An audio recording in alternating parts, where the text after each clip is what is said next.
રમેશ છેલ્લા 15 વર્ષથી ટ્રક ચલાવતો હતો. ગુજરાતમાંથી માલ લઈને તે અવારનવાર મુંબઈ જતો. એક વરસાદી રાતે તેને તાત્કાલિક માલ મુંબઈ પહોંચાડવાનો ઓર્ડર મળ્યો.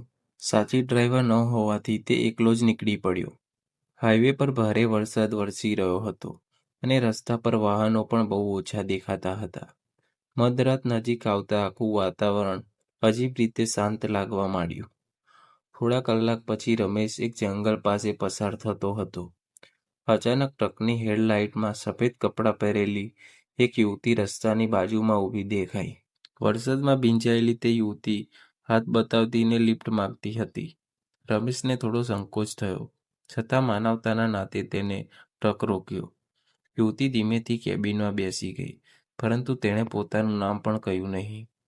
થોડી વાર સુધી બંને વચ્ચે કોઈ વાતચીત ન થઈ. કેબિનમાં અચાનક અસહ્ય ઠંડી ફેલાઈ ગઈ. રમેશ એસી બંધ હતો કે નહીં તે તપાસ્યું, છતાં ઠંડી વધતી જતી હતી.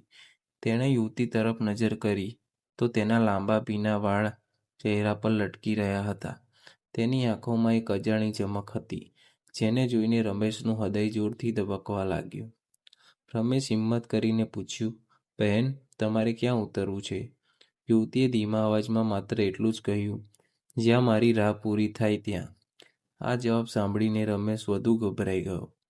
થોડી વાર પછી તેણે રિયર વ્યૂ મિરરમાં જોયું તો પાછળની સીટ ખાલી હતી, પરંતુ બાજુની સીટ પર યુવતી હજુ બેઠેલી હતી.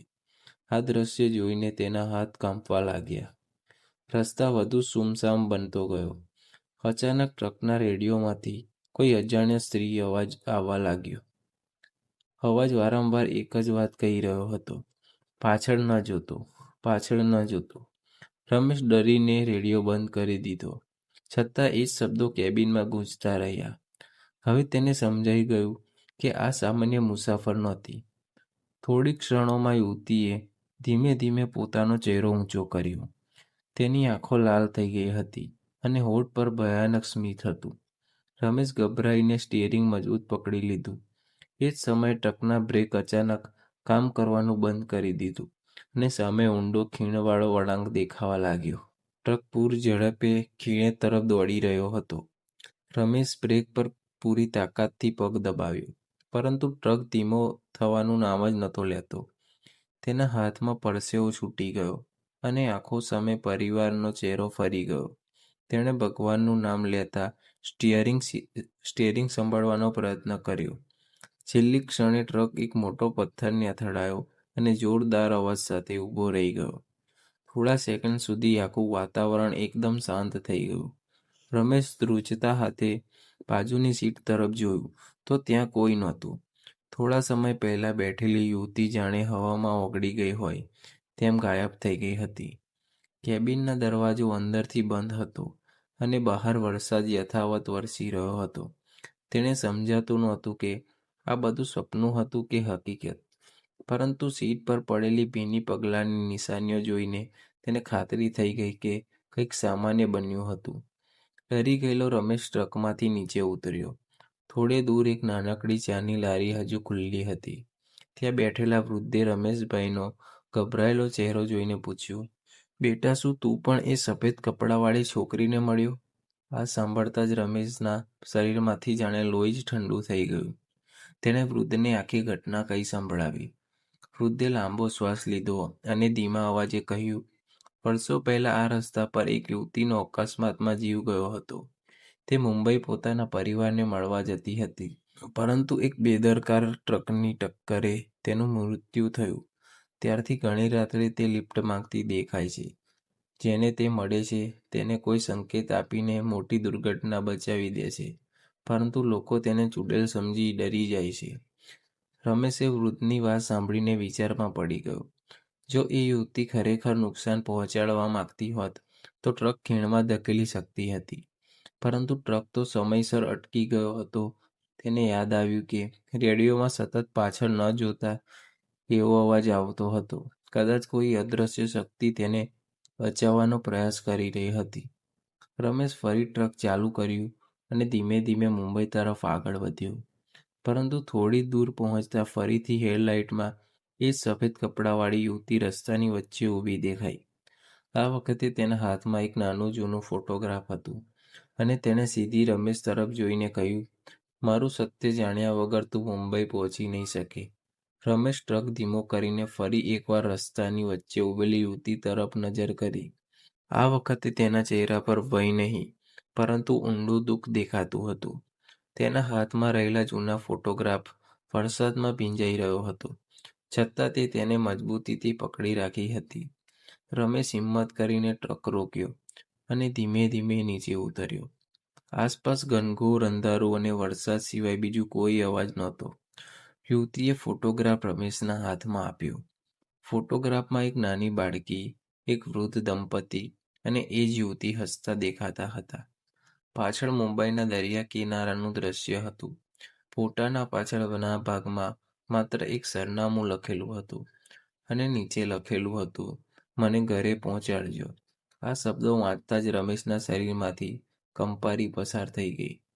રમેશ માથું ઊંચું કરીને યુવતીને કંઈક પૂછવા ઈચ્છ્યું, પરંતુ તે થોડા પગલાં પાછળ સરકવા લાગી. તેના હોઠ ધીમેથી હલ્યા અને તેણે કહ્યું, મારા માતા પિતા આજે પણ મારી રાહ જુએ છે. તેઓને સત્ય ક્યારેય ખબર પડ્યું નથી. આટલું બોલીને તે ધીમે ધીમે ધુમ્મસમાં ઓગળી ગઈ. થોડી જ પળોમાં ત્યાં કોઈ નહોતું, માત્ર વરસાદના ટીપાં જમીન પર પડતા હતા. રમેશ આખી રાત એ ફોટોગ્રાફ વિશે વિચારતો રહ્યો. આખરે તેણે નક્કી કર્યું કે માલ પહોંચાડ્યા પછી તે ફોટોગ્રાફમાં લખેલા સરનામે જરૂર જશે. સવારે મુંબઈ પહોંચીને તેને માલ ઉતાર્યો, પરંતુ તેના મનમાં એક જ પ્રશ્ન હતો, શું ખરેખર કઈ આત્મા પોતાની છેલ્લી ઈચ્છા પૂરી કરવા તેની પાસે આવી હતી, કે પછી આ બધું કોઈ અજાણી રમત હતી? સાંજ પડતા રમેશ તે સરનામા પર પહોંચ્યો. દરવાજો એક વૃદ્ધ મહિલાએ ખોલ્યો. રમેશ ફોટોગ્રાફ બતાવ્યો તો મહિલાના હાથ કંપવા લાગ્યા અને તેમની આંખોમાંથી આંસુ વહેવા લાગ્યા. અંદર બેઠેલો વૃદ્ધ દોડી આવ્યા અને ફોટો જોઈને સ્તબ્ધ થઈ ગયા. તેઓ ધીમેથી બોલ્યા, આ અમારી દીકરી છે.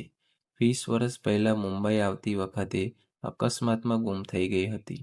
રમેશે આખી ઘટના બંનેને કહી સંભળાવી. વાત પૂરી થતાં જ ઘરની અંદર અચાનક ઠંડો પવન ફૂંકાયો. દિવાલ પર ટાંગેલો યુવતીનો ફોટો ધીમે ધીમે હલવા લાગ્યો અને એક સુગંધ આખા ઘરમાં ફેલાઈ ગઈ. વૃદ્ધ દંપતીની આંખોમાંથી આંસુ વહી રહ્યા હતા, પરંતુ તેમના ચહેરા પર વર્ષો પછી શાંતિ દેખાતી હતી. એ જ સમયે બહારથી ફરી એકવાર એ જ મધુર અવાજ સંભળાયો, હવે હું મુક્ત છું. યુવતીનો આ અવાજ સાંભળ્યા પછી આખા ઘરમાં અચાનક શાંતિ છવાઈ ગઈ. વૃદ્ધ દંપતીએ વર્ષો પછી પહેલી વાર પોતાની દીકરી માટે દીવો પ્રગટાવ્યો અને ભગવાનને પ્રાર્થના કરી. રમેશને લાગ્યું કે હવે તેનું કામ પૂરું થઈ ગયું છે. તેણે બંનેને આશ્વાસન આપ્યું અને પરત જવા માટે દરવાજા તરફ આગળ વધ્યો. પરંતુ બહાર નીકળતા જ તેને ફરી એક અજાણી ઠંડી હવાનો અહેસાસ થયો. રમેશ ટ્રકમાં બેસવા જતો હતો ત્યારે તેની નજર રસ્તાની સામે આવેલા જૂના પીપળાના ઝાડ પર પડી. ત્યાં એ જ સફેદ કપડાવાળી યુવતી થોડા ક્ષણ માટે ફરી દેખાઈ. આ વખતે તેના ચહેરા પર ભય નહોતો, પરંતુ ચિંતા સ્પષ્ટ દેખાતી હતી. તેણે દૂર હાઈવે તરફ આંગળી બતાવી અને પડવારમાં અદૃશ્ય થઈ ગઈ. રમેશને સમજાયું કે હજુ કંઈક અધૂરું છે. જિજ્ઞાસાથી ભરાયેલા રમેશ નજીકના પોલીસ સ્ટેશનમાં ગયો અને વર્ષો જૂનો અકસ્માતની માહિતી માંગવા લાગ્યો. એક નિવૃત્ત પોલીસ અધિકારી ત્યાં હાજર હતા. તેમણે જૂની ફાઇલ કાઢી અને કહ્યું કે અકસ્માત સામાન્ય નહોતા.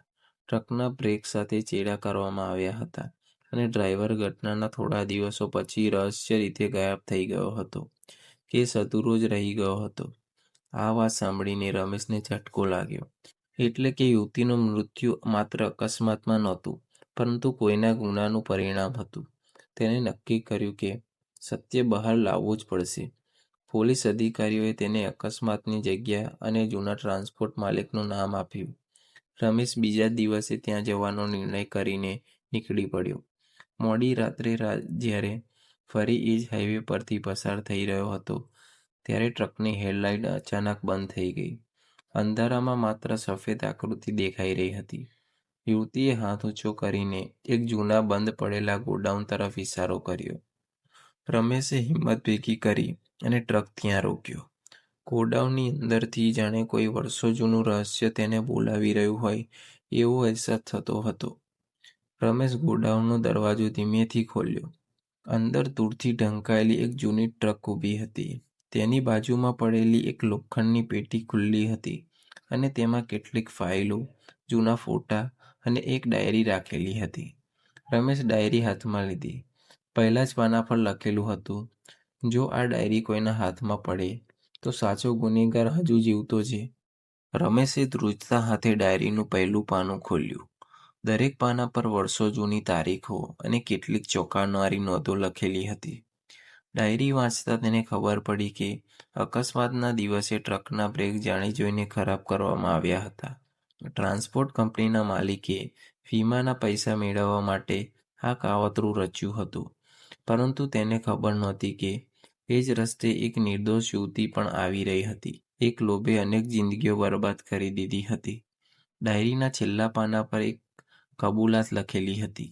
તેમાં ટ્રકના મેકેનિક પોતાના હસ્તાક્ષર લખ્યું હતું કે તેણે પૈસાના લાલચમાં બ્રેક સાથે ચેડા કર્યા હતા. પછી પસ્તાવો થતાં તેણે આખું સત્ય આ ડાયરીમાં લખી દીધું, પરંતુ સત્ય બહાર આવે એ પહેલાં જ તે રહસ્ય રીતે ગાયબ થઈ ગયો. આ વાંચીને રમેશને સમજાઈ ગયું કે યુવતીની આત્મા બદલો લેવા નહીં, પરંતુ ન્યાય આપવા માટે ભટકી રહી હતી. રમેશ બીજા જ દિવસે આ ડાયરી લઈને પોલીસ પાસે પહોંચ્યો. પોલીસ અધિકારીઓએ વર્ષો જૂની ફાઇલ ફરી ખોલી અને ડાયરીમાં રહેલા પુરાવાના આધારે તપાસ શરૂ કરી. તપાસ દરમિયાન ઘણા જૂના કર્મચારીઓ નિવેદનો લેવામાં આવ્યા. આખરે ટ્રાન્સપોર્ટ કંપનીના વૃદ્ધ માલિકે પોતાનો ગુનો કબૂલી લીધો. તેણે સ્વીકાર્યું કે લોભના કારણે તેને નિર્દોષ લોકોનું જીવન બરબાદ કર્યું હતું અને વર્ષોથી તે પાપનો ભાર લઈને જીવતો હતો. કોર્ટમાં કેસ ચાલ્યો અને વર્ષો પછી પણ સત્ય સામે આવ્યું. ગુનેગારને તેના ગુનાની સજા મળી અને યુવતીના પરિવારને સત્વર રીતે ન્યાય મળ્યો. વૃદ્ધ માતા પિતાની આંખોમાંથી આંસુ વહેતા હતા, પરંતુ આ વખતે એ દુઃખના નહીં, શાંતિના હતા. રમેશને લાગ્યું કે તેની આ અજાણી સફર કદાચ ભગવાનને કોઈ કારણસર જ લખી હતી. એ જ રાત્રે રમેશ છેલ્લી વખત તે જ હાઈવે પરથી પસાર થયો, જે પહેલીવાર સફેદ કપડાવાળી યુવતી મળી હતી. ત્યાં આજે અદ્ભુત પ્રકાશ ફેલાયેલો હતો. યુવતી ફરી એકવાર તેની સામે દેખાઈ. આ વખતે તેના ચહેરા પર સ્મિત હતું. આંખોમાં ભય નહીં, પરંતુ કૃતજ્ઞતા હતી. તેણે બંને હાથ જોડીને રમેશ તરફ જોયું અને ધીમે અવાજે કહ્યું, તમે મને ન્યાય અપાવ્યો. હવે હું હંમેશા માટે શાંતિમાં છું. આટલું કહી તે પ્રકાશમાં વિલીન થઈ ગઈ. રમેશ આકાશ તરફ જોયું અને ભગવાનનો આભાર માન્યો. ટ્રક ફરી મુંબઈ તરફ આગળ વધ્યો, પરંતુ આ સફર રમેશનું જીવન સંપૂર્ણ બદલાઈ ગયું. તેને સમજાઈ ગયું કે દુનિયામાં દરેક અજાણી ઘટના પાછળ ભય જ હોય એવું નથી. ક્યારેક કોઈ અધૂરી આત્મા માત્ર સત્ય અને ન્યાયની રાહ જોતી હોય છે. આ ઘટનાને ઘણા વર્ષો વીતી ગયા, પરંતુ રમેશ માટે એ રાત ક્યારેય ભૂલાય તેવી નહોતી.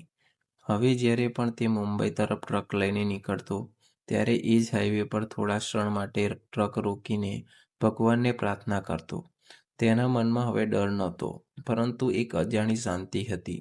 તેણે પોતાના દરેક સાથી ડ્રાઈવરને પણ સમજાવવાનું શરૂ કર્યું કે હંમેશા સાવચેતીથી વાહન ચલાવવું અને લોભથી દૂર રહેવું. તેની આ વાતો સાંભળીને ઘણા ડ્રાઈવરો પ્રેરણા લેવા લાગ્યા. થોડા સમય પછી સરકારે એ જોખમી વળાંક પર નવા લાઇટો, સુરક્ષા બેરિકેડ અને ચેતવણીના બોર્ડો લગાવ્યા. વર્ષો સુધી જ્યાં વારંવાર અકસ્માત થતા હતા, ત્યાં હવે અકસ્માતોની સંખ્યા ખૂબ ઓછી થઈ ગઈ. સ્થાનિક લોકો કહેતા કે હવે રાત્રે ત્યાં કોઈ રહસ્ય આકૃતિ દેખાતી નથી. ઘણા વૃદ્ધ માનતા હતા કે યુવતીની આત્માને આખરે ન્યાય અને શાંતિ મળી ગઈ હતી. હાઈવે પર પસાર થતા લોકો માટે એ જગ્યા હવે ભય નહીં, પરંતુ એક શીખનું પ્રતીક બની ગઈ. એક દિવસ રમેશ ફરીથી યુવતીના વૃદ્ધ માતા પિતાને મળવા મુંબઈ ગયો. તેમના ઘરમાં હવે દીકરીનો ફોટો હંમેશા ફૂલોથી શણગારેલો હતો. તેઓ રમેશને પોતાના દીકરા જેવો પ્રેમ આપ્યો અને કહ્યું કે ભગવાને જ તેને તેમની જિંદગીમાં મોકલ્યો હતો. આ શબ્દો સાંભળીને રમેશની આંખો ભીની થઈ ગઈ. તેને લાગ્યું કે દુનિયાનું સૌથી મોટું ઇનામ કોઈ પૈસા નહીં, પરંતુ કોઈના જીવનમાં શાંતિ લાવવાનો સંતોષ છે. રમેશ જ્યારે પરત ફરી રહ્યો હતો ત્યારે એ જ હાઈવે પર સૂર્યાસ્તનો સુંદર નજારો દેખાતો હતો. અચાનક તેને દૂર રસ્તાઓની બાજુમાં સફેદ કપડામાં એક આકૃતિ દેખાઈ. તેણે ટ્રક ધીમો કર્યો, પરંતુ નજીક પહોંચતા જ ત્યાં કોઈ નહોતું. માત્ર ઠંડો પવન ફૂંકાયો અને હવામાં મોગરાના ફૂલોની સુગંધ ફેલાઈ ગઈ. રમેશ સ્મિત સાથે જોડાયો અને સમજ્યો કે આ વિદાયનો છેલ્લો સંકેત હતો. તે દિવસ પછી રમેશનું જીવન સંપૂર્ણ બદલાઈ ગયું. તેણે નક્કી કર્યું કે ક્યારેય ગેરકાયદેસર કામ નહીં કરે, વધુ ઝડપે વાહન નહીં ચલાવે અને દરેક મુસાફરોને માનવતા સાથે મદદ કરશે. તેની આ વાતો સમગ્ર ટ્રાન્સપોર્ટ કંપનીમાં ફેલાઈ ગઈ અને ઘણા લોકો માટે તે ઉદાહરણ બની ગયો. લોકો કહેતા હતા કે એક રહસ્ય ઘટનાએ આખા સામાન્ય ટ્રક ડ્રાઈવરને સારો માણસ બનાવી દીધો. આ વાર્તાનો સંદેશ: જીવનમાં લોભ અને બેદરકારી ક્યારેય નિર્દોષ લોકોનું જીવન છીનવી લે છે. સત્ય કદાચ મોડું બહાર આવે, પરંતુ એક દિવસ જરૂર આવે છે. માનવતા, સચ્ચાઈ અને ન્યાયનો માર્ગ ક્યારેય વ્યર્થ જતો નથી. કેટલીક રહસ્યમય ઘટનાઓ સાચી હોય કે કાલ્પનિક, તે આપણે વધુ જવાબદાર અને સારા માણસ બનાવવાની પ્રેરણા જરૂર આપે છે. સમાપ્ત.